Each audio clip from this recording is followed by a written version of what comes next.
Magandang umaga po sa bawat isa na nandito. Kayo po uli mag-aaral po ng salita ng Diyos. Kukunin ko lang po yung sandali natin mga kapatid para pag-aralan po natin yung mga binasang talata po sa John chapter 6. Ang theme po natin is about balance and budget. At yung binasa po natin sa John chapter 6, 1 to 15. Yan po, about yan po sa ika-apat na miracle na ginawa ng ating Panginoon. Unang-una po, yung water into wine. Sa John chapter 2, verse 1 to 11, sundan nyo na lang po yun. Yung pangalawa po, yung willing official sa chapter 4, verse 43 to 54. At yung pangatlo po, yung John chapter 5, verse 1 to in the following po. Ito po yung feeding of multitude. Siyempre po, budget yung pinag-uusapan natin. Sabi ko ano kaya mas maganda. So feeding the multitude, kung i-apply po natin sa bahay, yung konti lang nga po, di ba? Paano ka magbabudget nun? Eh, paano po kaya itong 5,000 na to? Hindi na po 5,000 yan. So, gusto kong umpisaan sa isang quote na ito.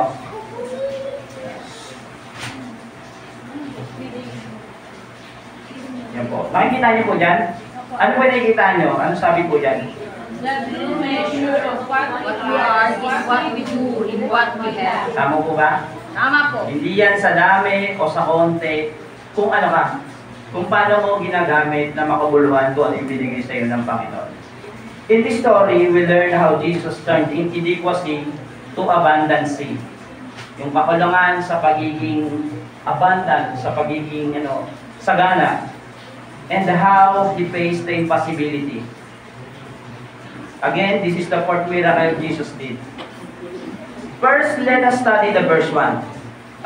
Kung mapapansin niyo po sa verse 1, sabi po dyan, after this, Jesus went away to the other side of the Sea of Galilee, which is the Sea of Tiberias. So, sinabi po dyan, after this, he went away, sabi ng term, ibig sabihin, it's something came after. Kumbaga may sinundan yung event na to. So, pakisabi dyan, after this, he went away to the other side of the Sea of Galilee, which is the Sea of Tiberias. Patingin nga po nung mapa. Ayun po. Yan po, para konting explanation. Ito po, galing po siya dito sa Jerusalem, yung Panginoong Jesucristo. Nagpagaling siya dyan ng paralitiko. Tapos, pupunta siya dito sa Sea of Galilee, also called the Sea of Tiberias. So, kung i-google nyo yan, isa-search yan, it's about 120 kilometers. Ang layo. So, gano'n ba katagal? Yung pagitan.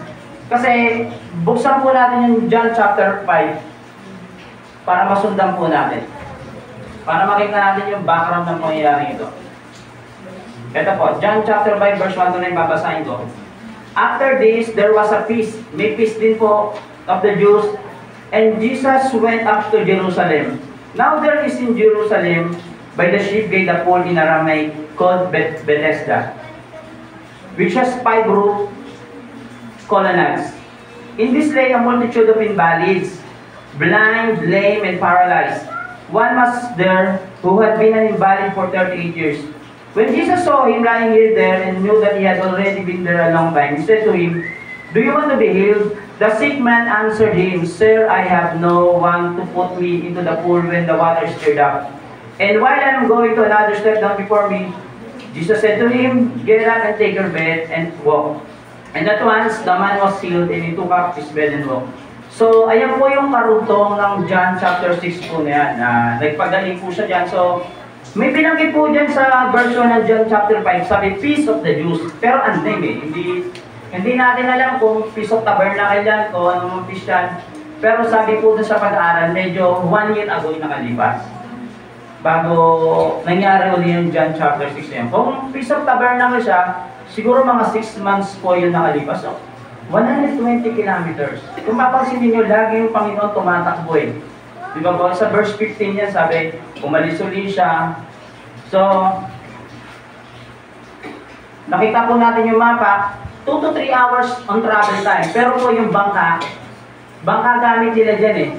Umano lagi sila sa boat. Yung boat po niya, kumbaga, totoo po yan. Noong 1986, nakita po yan. Nakita po yung 1986. At kaya nitong mag-contain ng 15 people. So lahat nangyari ng totoo yan.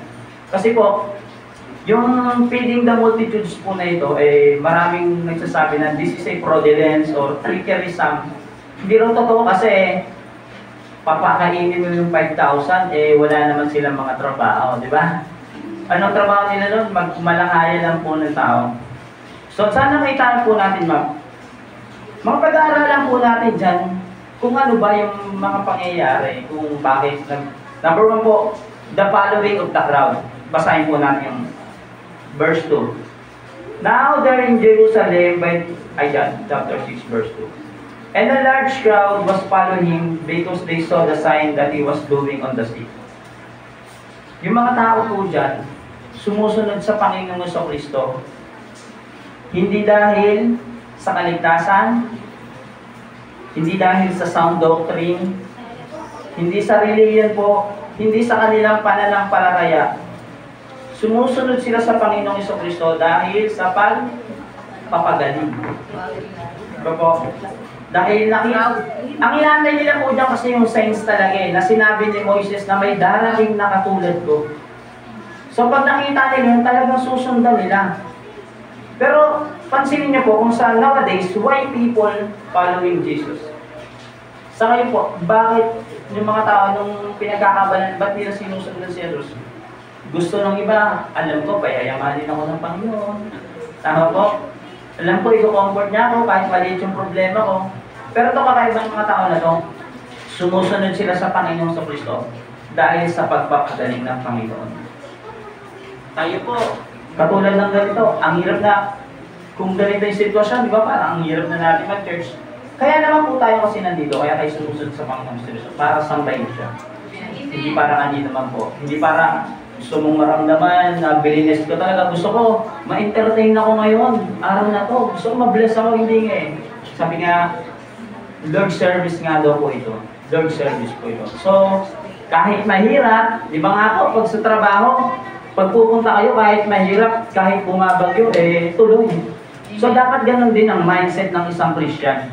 Katulad po ng mga ito, katulad po ng mga nagsunudan mga tao, talagang kahit anong mangyari, imagine niyo po yung tinawid nila, 5,000, di ba po? So, and how many were following to Jesus? Sabi po dyan, 5,000 men daw. Pero may sinasabi po kasi na, if there is a man, there's a woman. Yes. And if there is a man and a woman, there is a children. So, sa Matthew 14:21, basahin po natin.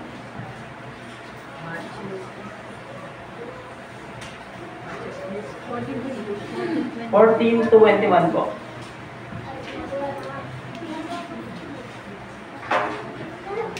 Ano po sabi doon? Pakibasa po.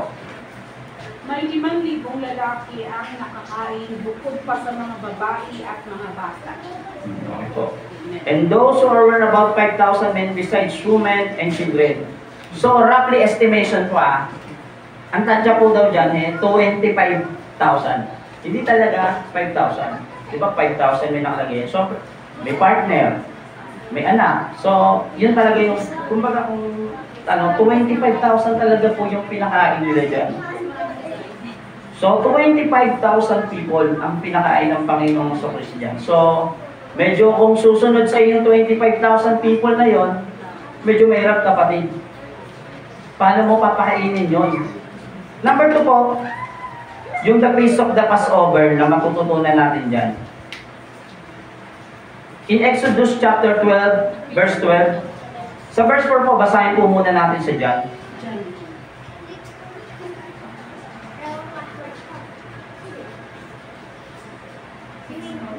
John 6:4.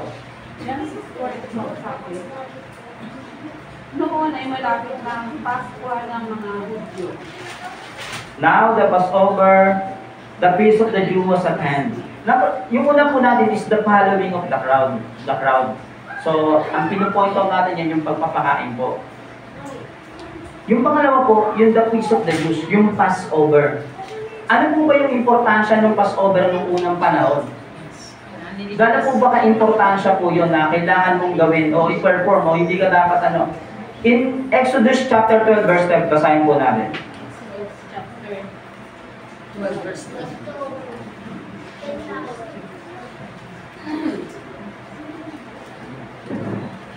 Mula ngayon, ang buwang ito ay siyang nagiging Hanggang 14 po. Okay. Mula ngayon buwan ito ay siyang magiging unang buwan ng taon para sa inyo. At sabihin ninyo sa buong sambahayan ng Israel na sa ikasampung araw ng buwan ito, bawat pamilya ay pipili ng isang tuba o batang kambing para sa kanila. Kung maliit ang pamilya at hindi makakaubos ng isang buong tupa, magsasalo sila ng malapit na kapitbahay na hindi rin nakakaubos ng isang buo. Ang dami ng pagsasalo-salo sa isang tupa ay babagay sa dami na makakain ng bawat isa. Kailangan lalaki ang tupa o ang kambing. Isang taong gulang, walang kapintasan. Aalagaan ito hanggang sa ika-14 na buwan at kinagabihan, sabay-sabay na papatayin ng buong bayan ng kanilang inaalagaang hayop. Kukuha sila ng dugo nito at pahid sa magkabilang poste at itaas ang pintuan ng bahay na kakainan ng pinatay na hayop. Sa gabi rin yun, lilitsunin ito at kakainin kasama ng tinapay na walang pampaalsa at ng mapapait na gulay. Huwag ninyong kakainin ng bilaw o nilaga ang hayop, kundi lilitsunin ninyo ito ng buo kasama ng ulo at ng mga pata at ng lamang loob.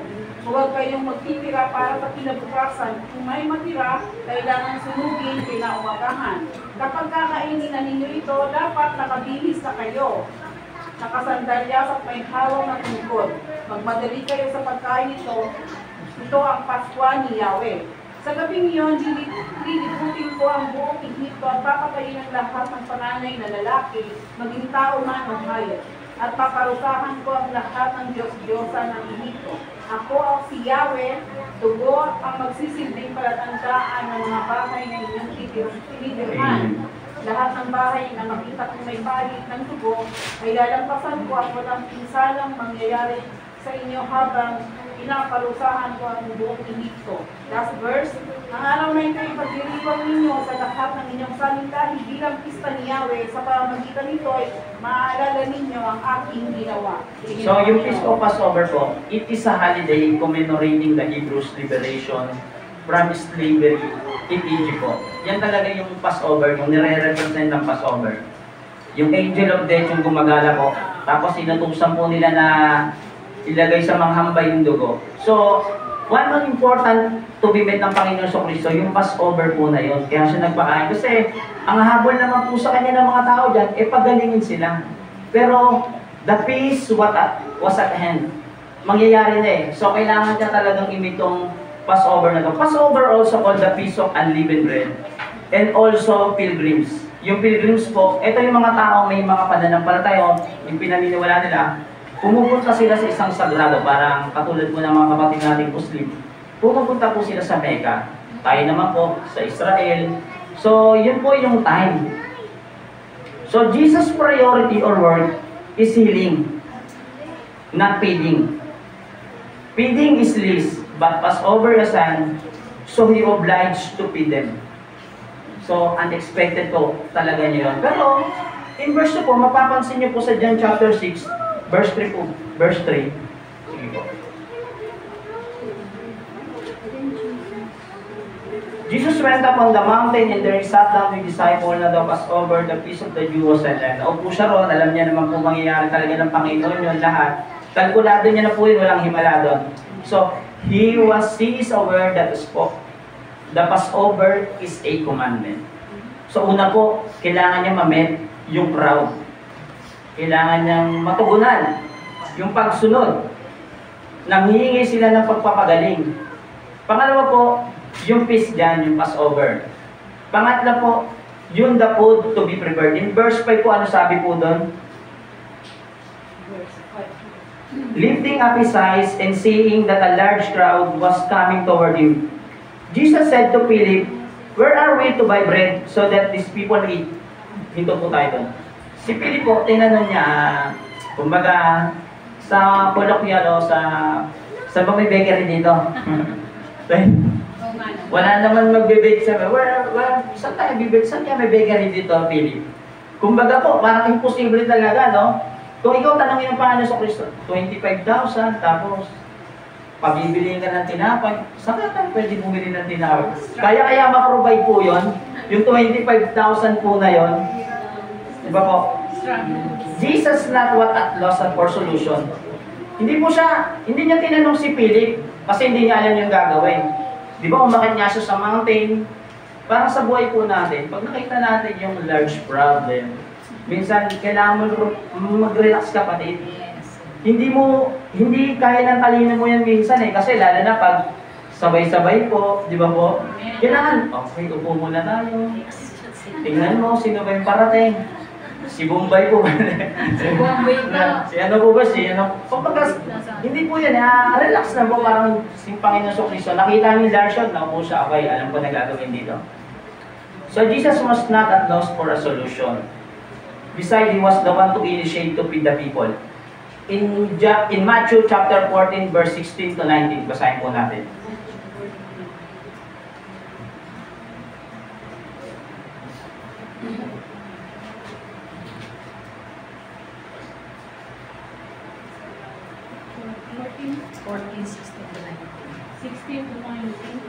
Sabi, hindi na sila kailangang umalis. Bigyan ninyo sila ng nakakain, sabi ni Jesus. Sumagot sila, wala po tayong pagkain, kundi 5 tinapay lamang at 2 isda. Dalhin ninyo rito, sabi niya.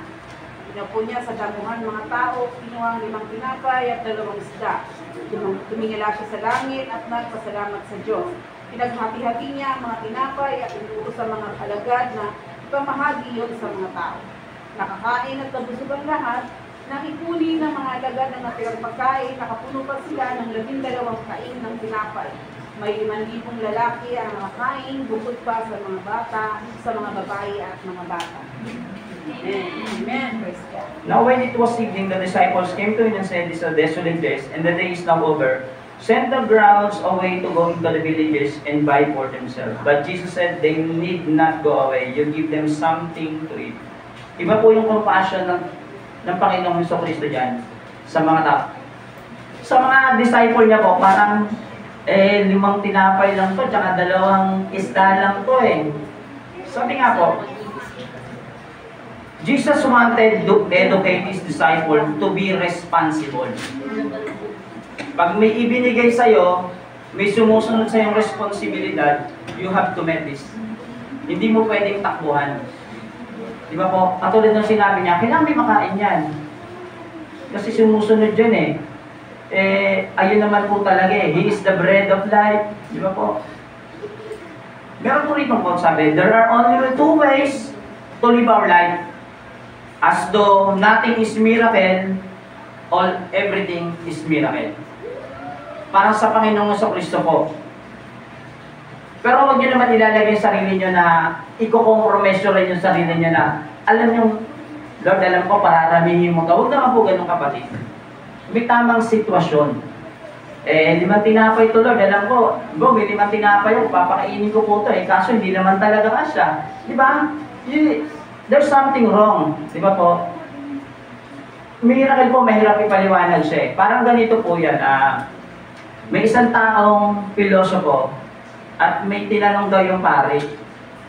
Sabi nung pilosopo, matalino matalino po siya. Tinanong niya yung pare, Pader, paano yung Panginoong Jesucristo nyo yung katawan niya nagiging tinapay at alak? How Jesus Christ turned His body into water, into bread and to wine. Sabi nung pare, matalino rin naman yung pare, syempre body po yun, di ba? Sabi niya, sige, ganito na lang. Yung katawan mo, gawin mo naman pagkain. Yung pagkain, gawin mo naman katawan. Syempre, hindi, nga naman, no? So, makulit pa rin Tinanong niya pa rin yung pare. Sabi niya, Father, yung Panginoong Jesucristo niyo po, paano niya nasasabing nagkakasya siya sa katawan niyo? Ang laki-laki niya, bawa, sa akin pumunta yung Panginoon, paano nyo inalalagay yung Panginoon sa Kristo yun? Sabi niya, ganito na lang. Let's put it in this way. Yung mata mo, gano'ng kalaki yung nakikita? Na pagkakasya mo, di ba? So, miracle pa rin yun. Medyo makulit talaga yung matalinong tao na to. Sabi ng tao, paano yung Panginoong Kristo nyo, kaya niyang omnipresent siya.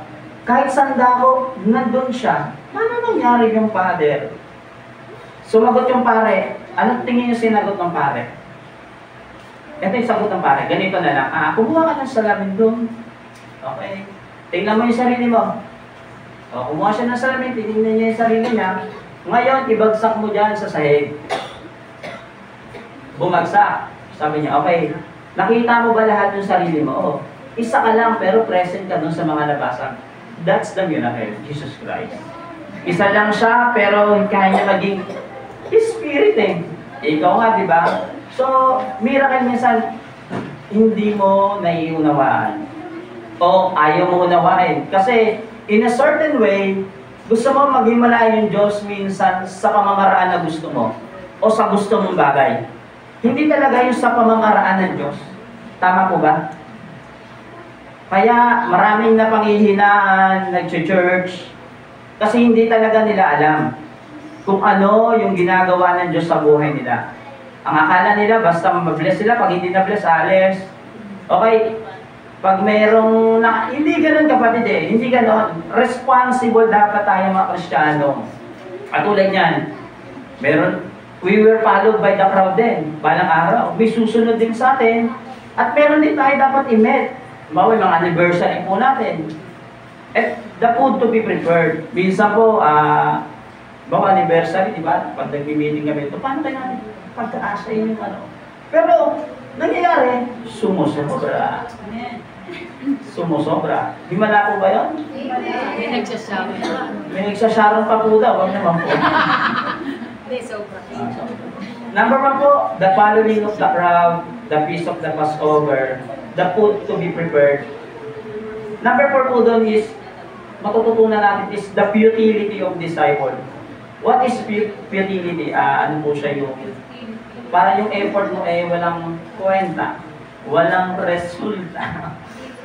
Correct lang po yan the following, the feast of the Passover, the food to be prepared, and the futility of disciples. In verse 6 to 9, basahin po ulit natin.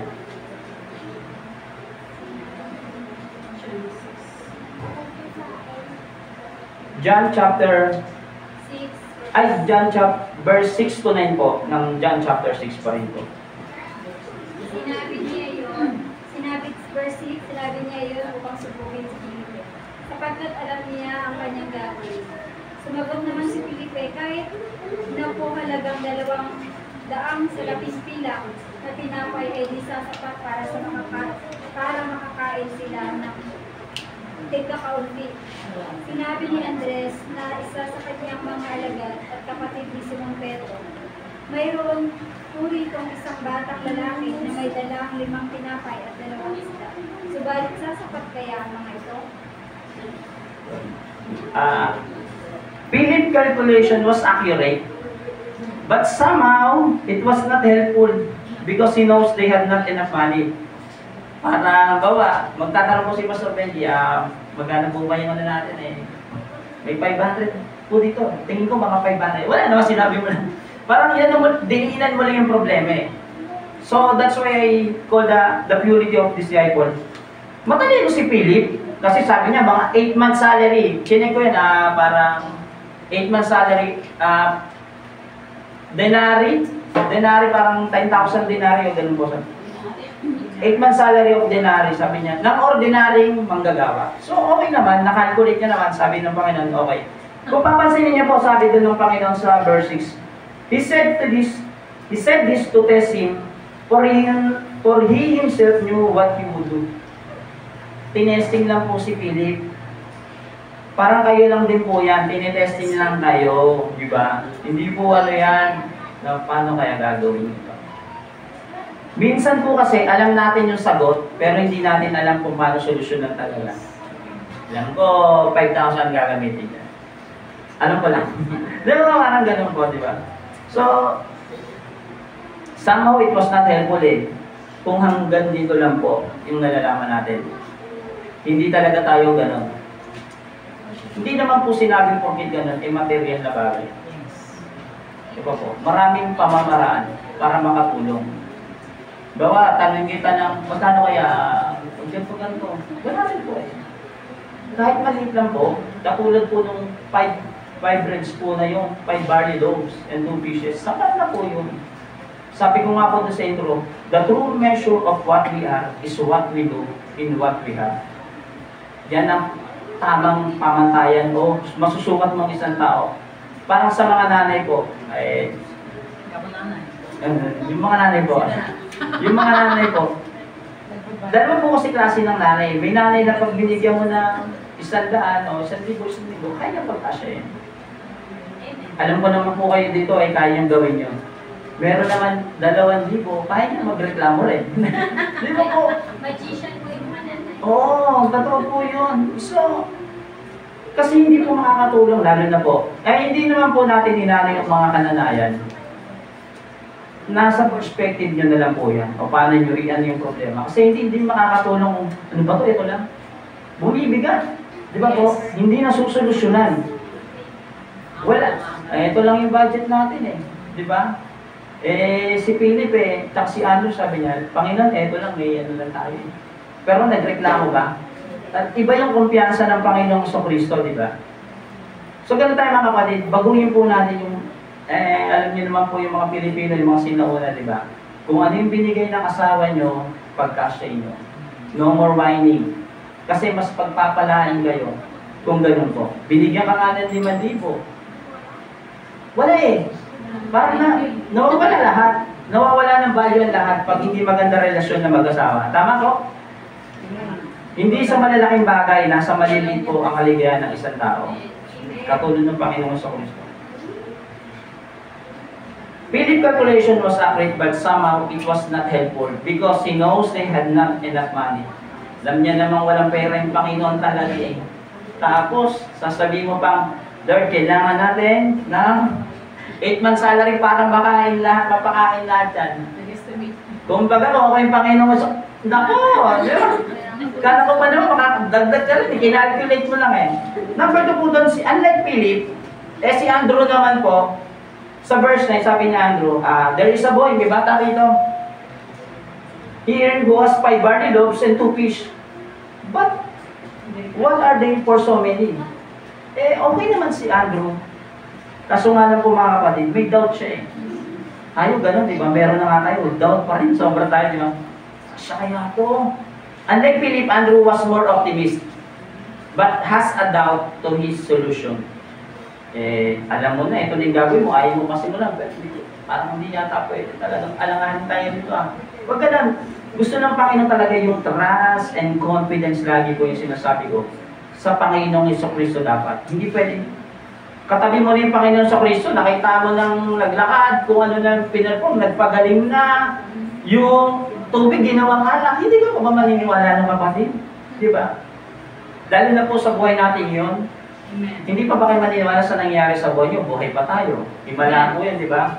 Kasi nung nagka-COVID, di ba? Yung iba dito, pag-alagala pa di ba mo? Hindi pa bakunado, hindi. Miracle po yun, okay. So, sometimes nga po, we know the answer only. Yun ang masakit po. Alam lang natin sagot, pero yung solusyon, wala lang. Sabi po rito, optimism is the faith that leads to achievement. Nothing can be done without hope and confidence. Yung mga taong ganyan, yung walang kapag-asa na sa buhay. Diba? Habang may buhay, may pag-asa, mas okay pa nga daw yung aso, di ba, kaysa sa buhay na patay na leon, di ba po? Sabi ko, di ba, mas may pag-asa.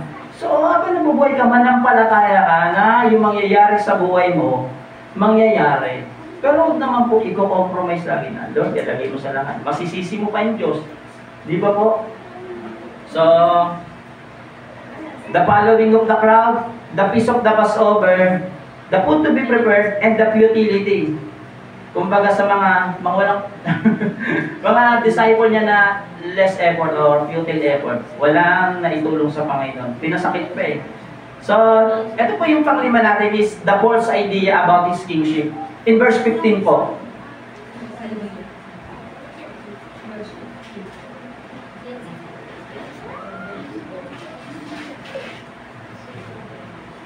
perceiving then that they were about to come and take Him by force to make Him king, Jesus withdrew again to the mountain by Himself.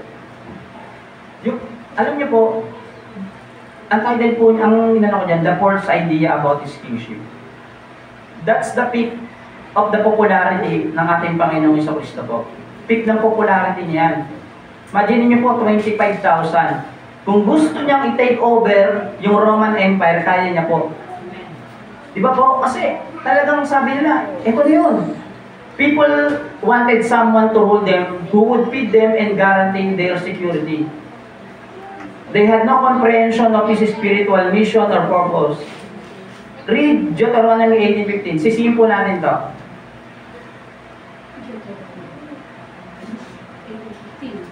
Ito po dapat sisihin natin eh. Kung bakit mali yung tingin niya sa Panginoon. Sino po ba sisisihin? Yung tao o yung nag-quote po nito? Sa Deuteronomy chapter 18 verse 15.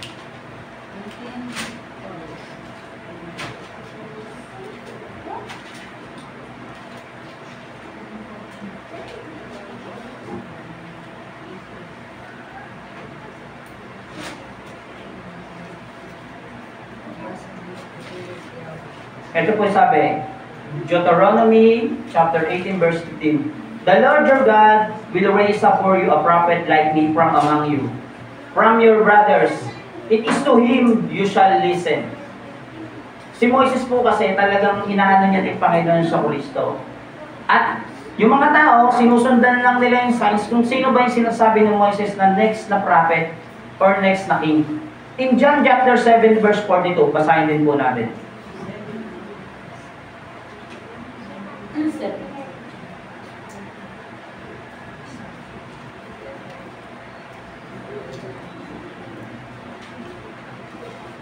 Hindi ba sinasabi sa kasulatan ng Kristo ay magmumula sa lipi ni David o pinanganak sa Bethlehem na bayan ni David? Amen po. So, tingin nila yung darating na propeta katulad ni Moises at kala nila yung haring na darating katulad naman ni David. Ang hinahanap kasi po talaga nila ito ay yung guarantee their security. Mapapakain sila, mapoprotektahan sila, pero hindi talaga nila alam. Sumusunod lang sila sa Diyos, sa Panginoong Jesucristo, pero hindi nila alam talaga kung ano ba talaga yung gustong gawin ng Panginoong Jesucristo. People perceive that they are about to revolt against the existing political powers. Sa verse 15 po, ang akala nila, yung Panginoon, kaya gumagawa ng gano'n, o kaya dahil against, hindi po gano'n. Pansinin nyo nga po sa verse 15, umalis po siya agad. Umalis po siya pagka may nangyayaring pagsunod yung mga tao. Kasi, bakit po? Sa tingin nyo, bakit siya umalis? Pwede naman niyang harapin po yun, di ba? Kasi nung hinuli nga siya, hinarap niya eh. Because there's a time. May tamang panahon. Hindi pa panahon yun.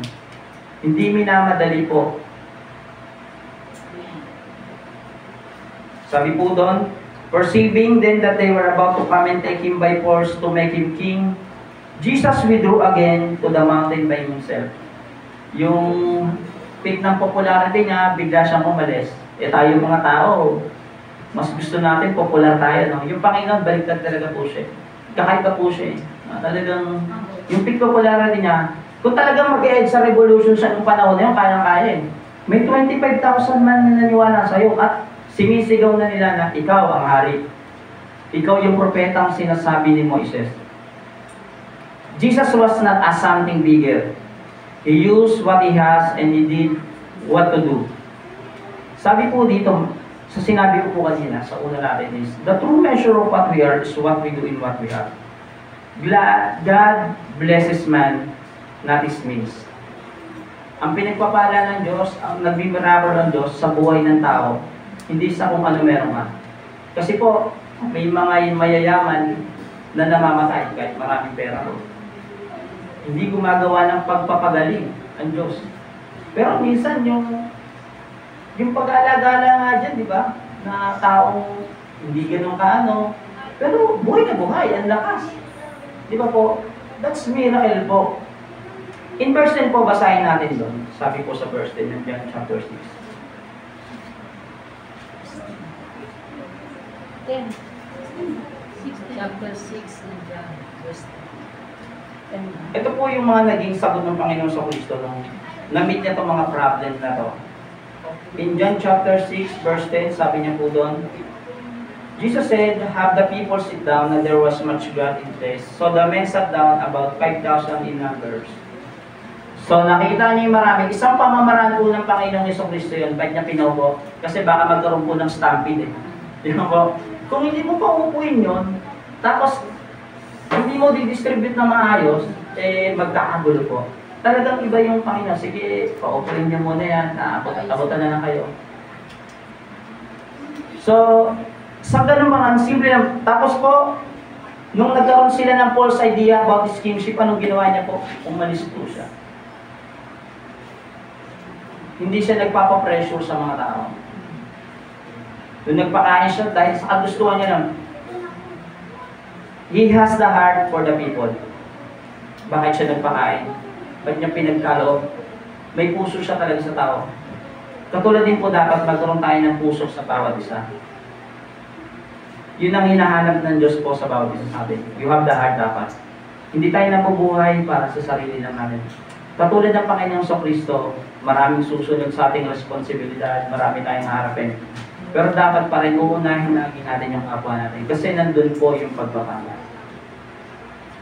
Number 2 po, he understands his disciples. Alam niya kakulangan ng disciples, pwede niya namang hindi tawagin na disciple yan, itakol niya na. Well, mo hindi kayo nakakatulong sa akin. Problema pa kayo eh. Pero naunawaan niya. You understand. He give thanks for what he has. Kung ano po yung meron tayo, dapat ipagpasalamat na lang po natin yan. Walang bagay na dapat ireklamo ang isang tao. Lalo na't malakas ka. Ang lakas-lakas mo, pero ang dami mo reklamo sa buhay. Di ba? Nagtataka ako doon, pwede ka naman kumilos. Di ba? Ano ba tong buhay na to? Di ba? May ganun po. Ba't ikaw may buhay yan eh. Ang lakas. Okay lang po, maiinawaan ko yung may mga sakit na tao. Kasi yung kalagayan nila, wala silang magawa. Eh ikaw, sumasayo, nagsusumba ka pa eh, di ba? Kumbaga tayo, di ba? Nakakapunta ka pa sa iba, pero sasabihin mo, ano ba itong buhay nito? Bigat-bigat. Totoo tama mali. Nangyari po, tatanggalin natin sa realidad ng buhay. Hindi dapat gano'n ng Kristiyano. Katulad ng Panginoon, di ba, tinaas niya yung 5 tinapay at 2 isda. Nagpasalamat lang po siya. He used and keep what he owns. Yung sa kanya lang at hindi siya lumalampas sa kanyang boundary. Kung ano lang yung para sa kanya, yun lang. Hindi siya nag-over the barrel. Kung ito lang yung pinagkatiwala sa akin. Kasi, doon sa verse 15, kung talagang ganid ang Panginoon sa kapangyarihan, that's the best time to grab the opportunity. Minsan, diyan tayo magaling. Tama? Oy, pagkakataon init. Tama po? Pero wag ganun po. May tama, may dapat na panahon sa pagpapala. Hindi binabraso ang pagpapala. Galing sa Diyos yan. Sabi niya nga, maluwag siyang nagbibigay, huwag mong hilain. Di ba? Lord, ikaw po bahala, ikaw po magpapala. In Jeremiah chapter 32:27, basahin po natin. 32 po, verse 27. 32 verse 27. Jeremiah po.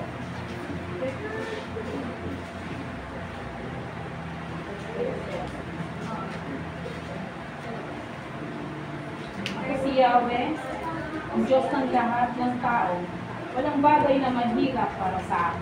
Tama po ba? Amen. Walang mahirap sa ating Panginoon. Ano man hilingin mo sa pangalan natin Panginoon Kristo, ipagkakatiwala. Huwag kang gumawa ng sarili mong himala. Hayaan mo yung Diyos gumalaw sa buhay mo at magpagamit ka. Doon po tayo nagtatapos at maraming salamat po sa panahon nyo sa aking pakikinig. Thank you po.